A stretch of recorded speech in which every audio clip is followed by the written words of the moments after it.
Putin took the bait. A new nuclear testing race will destroy the Kremlin regime. Lavrov is finished. Why is the Kremlin dictator removing one of the main hawks and advocates of war? Lavrov's substitute Orban has gone to Washington. What did Putin ask him to do? Meanwhile, the unhinged speaker of the Czech parliament is boasting about tearing down the Ukrainian flag. Where will all this lead? Let's discuss it right now. Friends, let's welcome Rostislav Murzagulov, a political technologist, to the Razborka project. Rostislav, hello, we're glad to see you. Hi, glad to be here too. Let's talk about this. Right now, it seems that Putin and Trump have found common ground when it comes to nuclear blackmail. This is an interesting turn because until now, the American president hadn't used nuclear rhetoric as a means of pressuring any side. It feels like he's already, just opened the floodgates after Putin spent 2 weeks threatening the whole world, including the United States, with Yars, then Burevestnik, then Poseidon. What do you think this Minuteman III launch that the United States carried out in the last 2 days? And they say it really is an intercontinental ballistic missile that flew 10,000 kilometers and is capable of striking virtually any target on the globe. Does this affect Putin's fear, or is he ready to get involved in an arms race with the US? And where is all this going to lead? Well, in reality, we're comparing David and Goliath, objectively speaking, because if you really look at it, what is the potential of Putin's Russia today in any sphere? Not just the military, it's the remnants of the Soviet Empire plus whatever the so-called effective managers of Russia have added over the last 20 to 30 years. It became a kind of meme in Russia when they started putting these young guys in glasses in all the positions and saying that the effective managers would now bring order. No one brought any order anywhere. In all this time, Russia hasn't even managed to form any kind of normal, humane economic system. What is Russia today, economically speaking? Is it a Soviet system? Is it capitalism? Is it liberalism? What is it? Are there some elements from one, another, or a third system? But in essence, it's some kind of ridiculous administrative command nonsense. And on top of that, it's heavily mixed with Putin's completely insane nepotism. Literally today, new research came out showing how he's already placed 25 of his grandchildren or relatives in very lucrative positions. And accordingly, this system simply could not create any opportunity to compete with America again. Yes, in the Soviet Union, that competition did exist. Of course, it was also quite miserable because the Soviet system, a system of distribution, a system where there is no real competition, simply cannot truly compete with a capitalist democratic system because that's how the world works. Democracy is imperfect, but so far nothing better has been invented. And when all of this is multiplied by some completely insane processes like Putin's corruption, then it turns into utter misery, and that's exactly what it became. All this talk about Putin supposedly having his own Minutemen, his Yars, Burevestniks, and Poseidons, it's all just scare tactics because we know the system from the inside. We know that in 30 years, this system hasn't even learned how to make nails on its own. They couldn't even make a decent car. That's much easier than building some kind of nuclear-powered missile that heroically evades all American air defenses and flies exactly where it's supposed to go. Or some kind of underwater unmanned vehicle. Listen, that unmanned vehicle will sink just like the Kursk submarine, not far from Russia's shores, as soon as they try to send it somewhere. I absolutely don't believe in these fairy tales. I'm sure our American colleagues don't believe them either, but for them, it's a very convenient excuse. Basically, it's a way to slap Putin on the nose because they wanted him to agree to certain things they proposed, and in exchange, they were ready to negotiate with him and give him a chance to get away clean. He refused, already being completely out of his mind, and as a result, he seriously angered them. So, for example, after Lavrov's last conversation with Rubiev, Lavrov was basically removed from sight altogether, just so he wouldn't, God forbid, irritate his overseas colleagues. Accordingly, after considering all of the above points and information, it leads me to conclude that all of this in general is ultimately coming from the American individual known as Donald Friedrich. Of course, nuclear blackmail, but on Putin's side, it's just nuclear bluffing. Pardon my French. Yes, we'll talk about Lavrov separately, but I want to ask you something political. How ready is Putin's Russia to get involved in such a race? Because yesterday we were talking with Igor Lipsis, and from an economic standpoint, this would be a disaster for Russia since the Soviet Union couldn't handle the arms race. How is the Russian economy supposed to manage it? Well, we understand that. They're guided not only by logic, but also by a simple desire not to back down. Let me remind our audience that since the 2010s, on the Novaya Zemlya archipelago, which Putin is proposing to use for nuclear tests, the infrastructure has been actively modernized. Their old facilities were essentially dismantled and new ones were built. And now, in principle, everything indicates that back in 2023, by the way, Putin actually instructed Rosatom and the Ministry of Defense to prepare for nuclear tests. In fact, he gave the order to prepare. It was just an order, but there was no action taken after that. So it feels like politically they're ready to show, aha, so we're going to blow something up here now too. But maybe this is exactly the end of Putin's Russia that we've been talking about for years now. They'll get involved in this, but they won't be able to get out of it. What do you think? Or will the instinct for self-preservation from an economic standpoint still kick in? The beginning of the end of the Putin regime was undoubtedly set in motion by the start of this insane full-scale invasion, because it was clear to me personally that the Russian economy and the Russian system, this Putin system, would not be able to handle all of this. It wouldn't be able to cope, neither in terms of financial resources, nor in terms of human resources, nor in terms of ideology, such as patriotism. It was clear to me that this was absolutely a doomed undertaking. And the only thing I didn't expect was that it would last this long, because I didn't anticipate such disgusting, well, I don't want to say the word with the letter B on air, since we have respectable subscribers. Well, let's just say such duplicity from our European friends who continue to buy petroleum products in India, even though these petroleum products are essentially what fills the pockets of Putin's military budget. If only they had agreed a bit earlier that fine, we won't finance Putin's war, then all of this would have ended much sooner.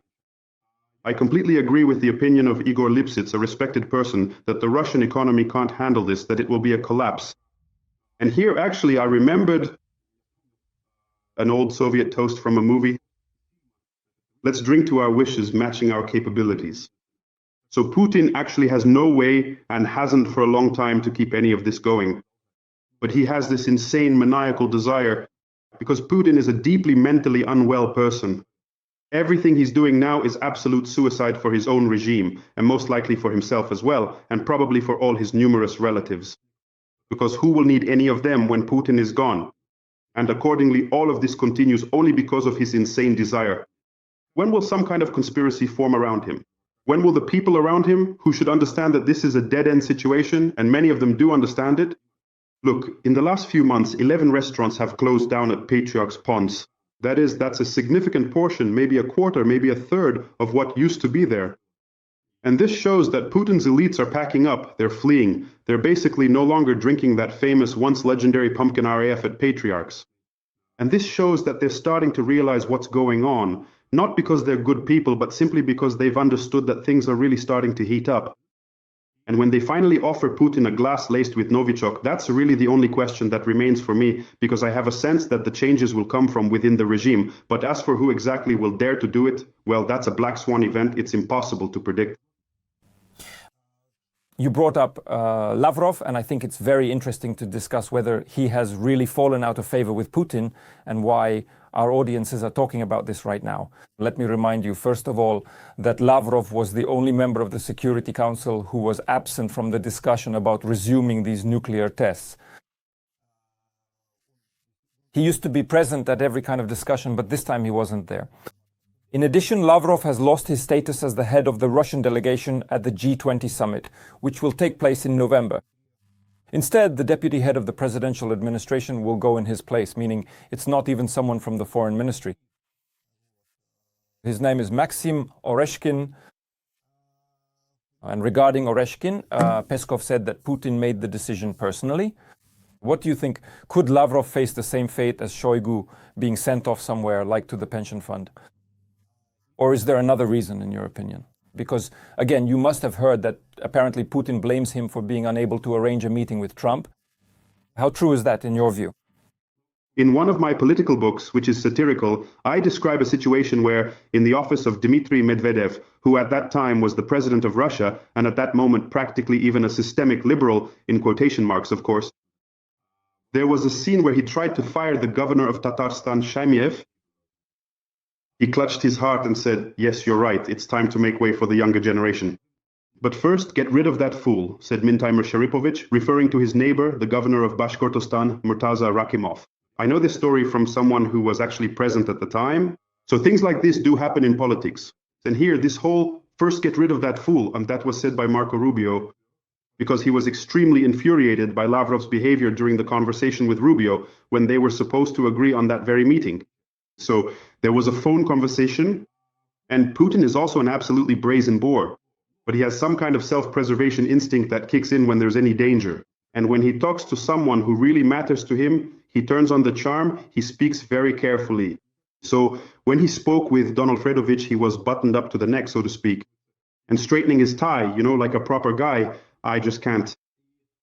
And he sort of settled everything and then assigned Lavrov to handle what seemed like a simple task, right? Just some technical matters, discuss it with Rubio. So I'm off to Budapest, I'm on top of the world, everyone's happy, and we're reaching some kind of agreement because basically it's time to slow things down a bit, but Putin wants to slow down while still on top.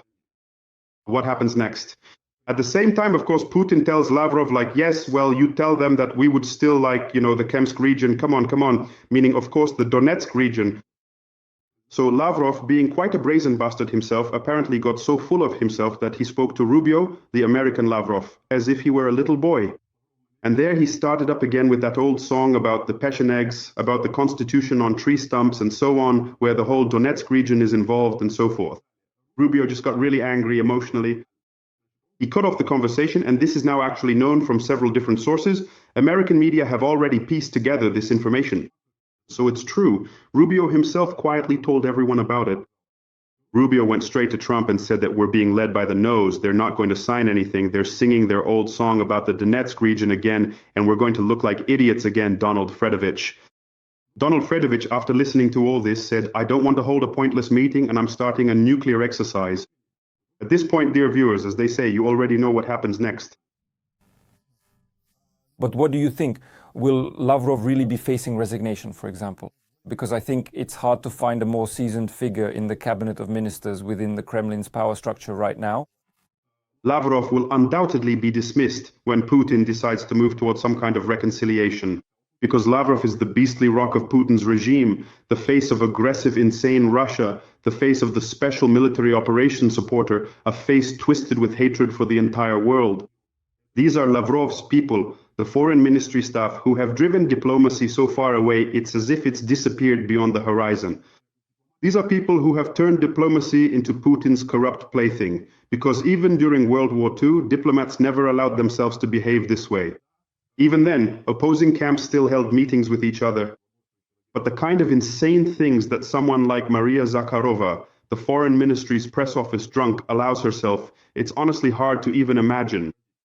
There was this intrigue, Lavrov and Dmitriev back in early spring when there was talk about a possible truce, that Putin was preparing for a sort of partial freeze. That was when Kirill Dmitriev's star began to rise, and even before his appointment, I was tipped off that he would be named Putin's special envoy. So, regarding communication with America, the prediction I made on the stream came true 4 days later, and the same source told me that Dmitriev would be appointed instead of Lavrov. And further, if he managed to negotiate decent terms for a truce with America and for economic cooperation, then he would be on track to become prime minister and Putin's successor, because if he pulled that off, everything would have gone really well. But then we know that it didn't work out. So we know that in the end, those in Putin's inner circle who apparently make a lot of money from the war and gain power and everything else prevailed. And so accordingly, this whole configuration didn't change. Now accordingly, if both sides rattle their nuclear sabers and then on both sides of the ocean, the heroic presidents come out to their people and say, I'm awesome, I stopped the war, even a nuclear one at that. And so one of them will say, that's why you should urgently give me the Nobel Peace Prize. The other one will also ask for something in return for at least bringing about a reduction in the intensity of hostilities. And then, of course, Lavrov will no longer be needed, because at that point, the beastly grin of Putin's military machine will have to be consigned to the dustbin of history. For now, he's just been removed from sight because he angered Rubev. Every voice matters. Join our community, support independent journalism and help us bring you the truth from Ukraine. Become a member of Ukraine Today. Join us now. Understood. A meeting is expected. A person who certainly can't be called a friend of Ukraine, though I don't know to what extent he's an enemy either. Viktor Orban is planning to discuss things with Donald Trump, and I actually want to talk with you about what exactly they'll be discussing. The Atlantic Council writes that during the meeting at the White House, Trump will demand that Orban lift the blockade on Ukraine's accession to the European Union. Well, that's what concerns us here in Ukraine. They also write that Orban, after all, is planning to organize a meeting between Putin and Trump. And Orban himself is reporting this. He says that in the coming days, the American and Russian presidents may meet. What do you think about this? Will Orban be able to do Lavrov's job more effectively in this regard? Viktor Orban has been working ahead of the curve for a long time now. And this time, too, he will pass information from Putin to Donald Fredovich and vice versa accordingly, because Orban really wants to play the role of peacemaker between Ukraine and Russia, since he is facing a very difficult situation there. He could be thrown out of his own nest, where he has been sitting for so long, growing a huge belly and stuffing his pockets, in my opinion. This is my personal assessment, with the deliciously scented Putin oil dollars. And accordingly, he wants to keep sitting there, but a large part of the country's population is very dissatisfied with how Orban is behaving regarding the war. And if Orban does something to bring this war to an end, could they possibly forgive him for that? And then he'll say, well, you see, I was moderate, and that's why I was able to get everyone to the negotiating table, even in Budapest. I'm really great, so please vote for me. He has this, let's say, grand goal, but aside from that, he also wants to keep lining his pockets with Putin's petrodollars, which is my personal opinion and cannot be the subject of a lawsuit. Mr. Orban's lawyers, I'm informing you of this just in case. So really, to put it bluntly, he's doing the job instead of Lavrov, who failed at this mission. And that's why he's kind of like, a little police assistant, as it was called in Soviet times. So now he's like Putin's little helper who's going to go there and say, Donald Fredovich, my dear, you know how much I respect you. Yes, please, give us one more chance. Putin promises this and promises that. Lavrov, that old fool, hasn't been seen anywhere for about 2 weeks now. They've apparently sent him on sick leave. Don't pay attention. Let Marco not take offense. So Marco will most likely be somewhere nearby. And I think everything will be explained to him too, like, you misunderstood everything. And that's why Orban, strangely enough, might play a positive role here. This man, whom I deeply despise, actually, for everything he does in his politics. And for where he's dragging the wonderful country of Hungary, where I have friends and where I hope to visit soon. Unless, of course, I get deported after all these statements of mine. So I think that, strangely enough, this might be exactly the kind of chaos where a person acting out of self-interest could actually do something good. I want to ask you, but it seems to me this is an absolutely idiotic situation. Here, the new speaker of the Czech parliament, his name is Tomio Okamura, on his very first day in office, recorded a ceremonial video in which he takes down the Ukrainian flag from the Czech parliament building. What did this lead to? It led to the fact that after this, 3 Ukrainian flags appeared on the parliament building because deputies from other parties, they hung them out of their own windows. So in fact, the Ukrainian presence became even greater.